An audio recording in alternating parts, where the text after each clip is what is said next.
Здравейте, приятели, и добре дошли в канала Домашни рецепти с Снежи. Аз съм Снежи и днес съм приготвила една много вкусна топла супа с броколи. Тази супичка е много ароматна и наистина ви уверявам, че е много вкусна. Но преди да започнем, не забравяйте да се абонирате за канала, тъй като по този начин ме подкрепяте много. Също така ще се радвам да оставите и коментар под видеото. А сега нека да започнем с необходимите продукти. Трябват ни около 1 кг картофки, 2 големи глави лук, 1 морков, половин килограм броколи,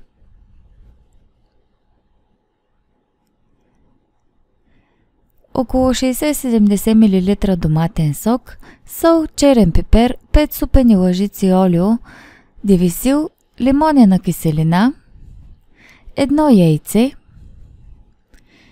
и фиде. Започвам като си нарязвам двете глави лук, режа ги на средни парченца.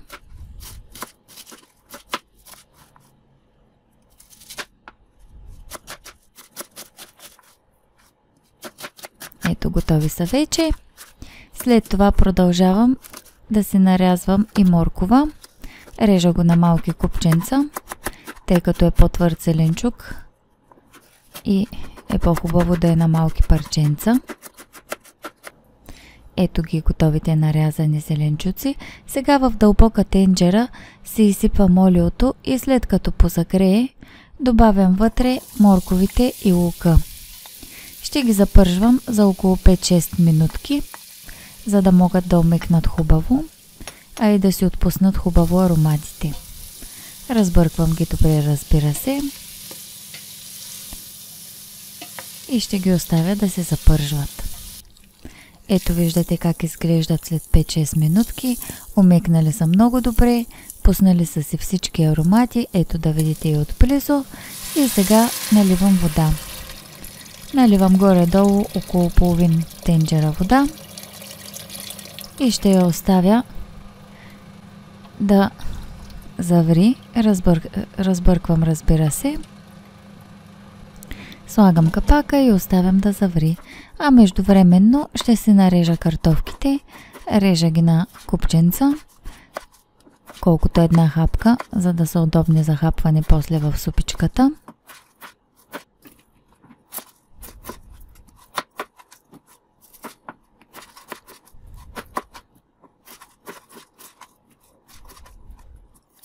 Ето, остана да нарежа само последния картоф. Показвам ви ги отблизо да видите. Разбира се, може да си ги нарежете и на по-малки парченца. Водичката вече е завряла и е време да добавя картофите. Изсипвам ги в тенджерата, разбърквам хубаво.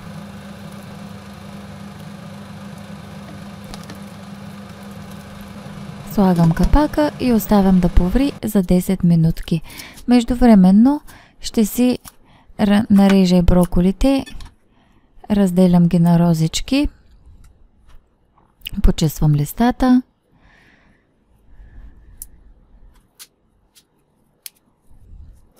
След това всяка розичка я разрязвам на по-малки парченца.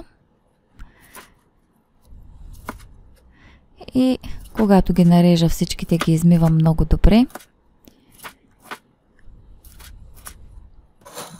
Ето ги вече нарязаните и измити броколи. И сега отивам да видя какво се случва на котлона. Супата ми е повряла 10 минутки. И сега е време да сложа доматения сок. Разбърквам хубаво.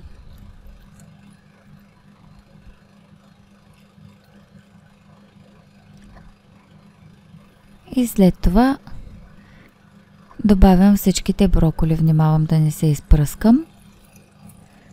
Изсипвам ги всичките в тенджерата. Обърквам всичко много добре и ще ги оставя да врат около 10 минутки.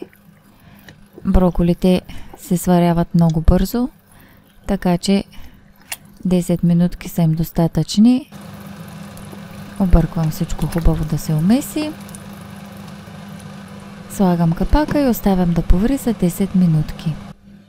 Ето как изглежда супичката след като е повряла още 10 минутки. Броколите са променили цвета си. И сега е време да добавя дивесила. След това добавям солта и черния пипер. И разбира се фидето.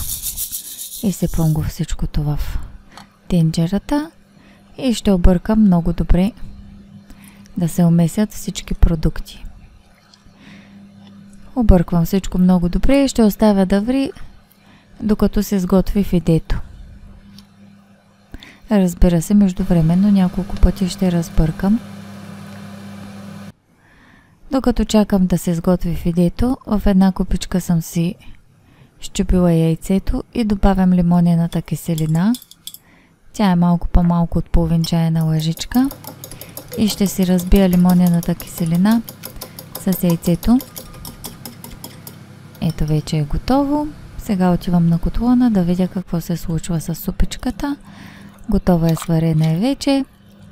Фидето е напълно сварено. И сега е време да я направя застройката с яйце. В купичката при яйцето добавям по мъничко от бульона на супата, като междувременно бъркам, за да не се пресече яйцето. Добавям няколко черпака, докато напълня купичката.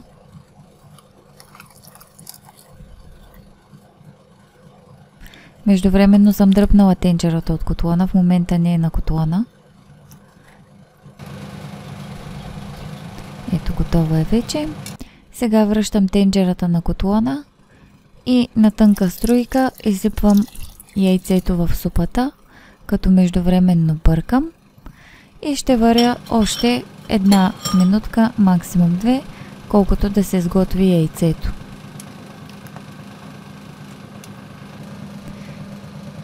Ето, започва да завира, разбърквам, разбира се. Пак ви казвам, минутка 2 максимум и сваляте от котлона.